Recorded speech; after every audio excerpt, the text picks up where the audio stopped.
friends. So today I'm going to take you through a tutorial on how to get into a pincha or a forearm stand. And I'll show you a few stretches that I like to do beforehand to make sure that my shoulders are warm, my core is nice and active so that I'm not hurting myself. To start, I like to do some shoulder flossing. And by shoulder flossing, what I really meant to say was threading the needle. My apologies. We're going to start on all fours in a tabletop position. We're going to go ahead and plant that left hand. We're going to reach our right arm up to twist open. Nice big inhale here. On the exhale, we're going to twist all the way through to reach as far as we can to rest that shoulder down onto the mat. You're going to take that left hand and reach it above. From here, go ahead and push that left hand against the mat to twist open, getting a nice stretch within that shoulder. Being here, you want to try to level out the hips. Keep them as even as possible. If you want to intensify this stretch here, we're going to go ahead and take that left leg, bend into the chest, and extend out long towards the hand. From here, you can twist open even further if you'd like. Take that left hand, twist open.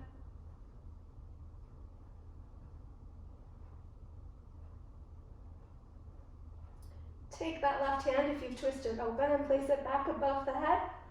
We're going to take that left leg, bring it back into close, and we're going to start to return back.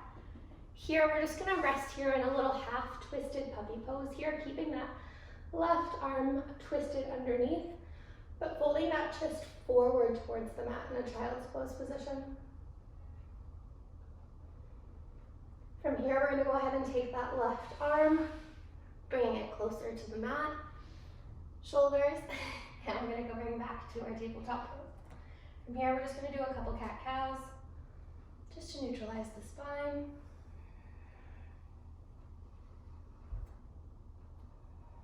And on the next neutral spine, we're going to go ahead and plant that right hand down on the mat to extend that left arm long, twisting open. And on the exhale, we're going to repeat, twisting underneath to reach through, resting that left shoulder onto the mat. Head can meet the mat, right arm can reach above head. Using that right hand to push yourself away to twist within that body, getting a nice stretch between the shoulder blades. If you'd like to intense this stretch here, we're going to go ahead and lift that right knee up to extend the leg out towards the hand. You can go ahead and twist within that right arm open.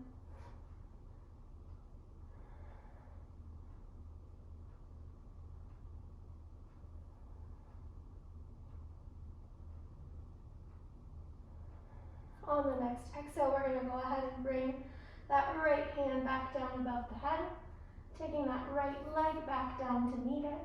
And we're going to do that same twisted half child's pose, puppy pose kind of situation.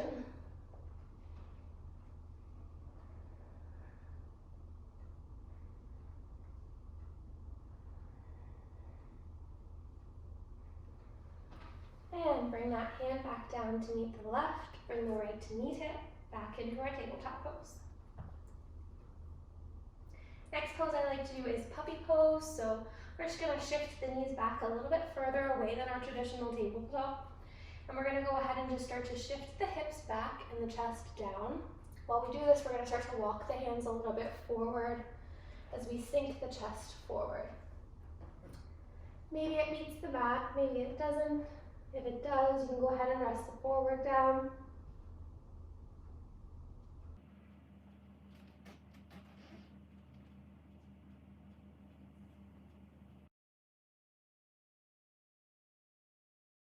A few things to keep in mind when you're learning how to forearm stand is we want to practice hopping up, but we don't want to vault the body forward.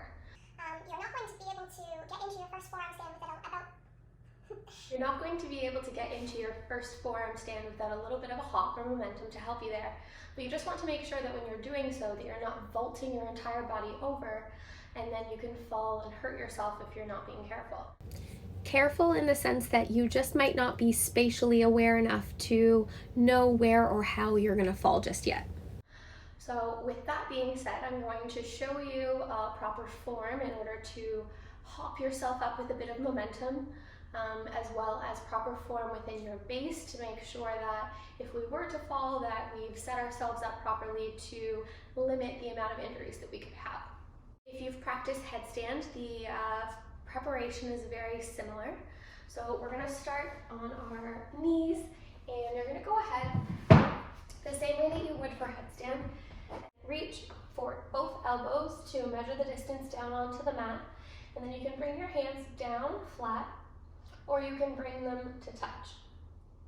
Now, when you are starting, hand placement really becomes a personal preference. For myself, I learned with hands clasped together. I felt I had a really good grip on the ground, as well as an opening within my shoulders and my chest. Once you're in a more developed or advanced Pincha practice, it can be very helpful to be able to do both hands clasped and hands flat, because a lot of different transitions can require the demands of both hand positions. If you wanted to practice hands flat, but you felt like your hands wanted to come in together all of the time, a block is a really great assist for that. So you can basically place that down onto the mat block.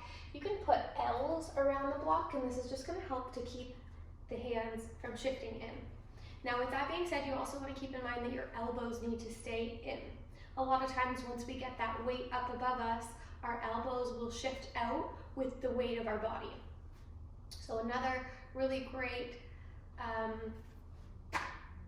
prop to use is a strap around the elbows to make sure that they don't have any room to shift out, because once you shift the elbows out, you lose a lot of activation in the upper back and shoulders. So from here, we're going to go ahead, and the same way you would prep for headstand, you're going to go ahead to shift into a dolphin pose without the head down onto the mat. Now from here, you want to practice just walking the hips up as high as they can go. We want to create a stack between the elbows, the shoulders, and the hips if we can. So with this being said, dolphin pose is going to be your best friend if you're working on your Pincha, because the more comfortable your dolphin becomes, the more accessible that Pincha or that forearm stand becomes. So once you're ready to start hopping up into your forearm stand and you're feeling comfortable in your base and in your preparation and you're feeling warm, you want to go ahead and prepare into that dolphin pose. And to begin, you want to keep your gaze at your hands, or just in between the wrists there at the mat. This is just going to help you have a spot to stare at, and to spot, which will help keep your balance. So with this, you want to lift whichever foot you feel comfortable with, but with that being said, you're always going to try the opposite side. So from here, we just want to practice seeing what it feels like to shift the weight up. And this is going to feel like a lot. Practice and seeing what it feels like to flex the foot and point the foot, because a lot of times this is really going to help activate those leg muscles. So from here, as we're shifting the weight up, see what it feels like to give yourself just little baby hops. And when you're hopping, you really want to keep in mind tucking that knee to chest, because what happens when we leave that knee, or that thigh I should say, to the chest is we start to create a bend in our back. So with that, we're more likely to topple over into a wheel. Once your hops become to feel a little bit stronger and you're feeling ready to test your hang time, one of the really great shapes to start in is a stag. This stag shape that I'm going to demonstrate is really great because what it does is it allows you to really test your balance, as well as figuring out weight distribution, because the stag position has one leg forward and one leg back. So this is going to really help you figure out the hip placement above the shoulders and above the elbows, as well as being able to help you figure out how to distribute your weight front and back by manipulating your legs and your hips. So with that, the stag shape is going to look something like this. I'll demo with the block so you can see what that looks like as well.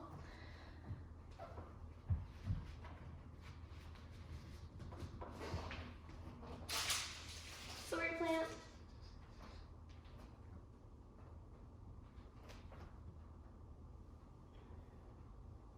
So with this stag shape, we've got one leg frontwards and one leg backwards, and this is helping us distribute the weight from front to back.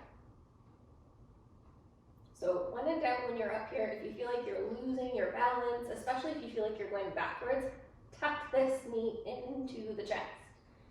And automatically, with gravity, it's going to bring the weight back rather than behind you, so that we're falling safely. With that being said, don't be afraid to fall. It's going to happen a time or two, and the more you fall, the more awareness you gain, and the more fear you get to beat. And with that, I say happy practicing, friends, and I'll see you in the next one.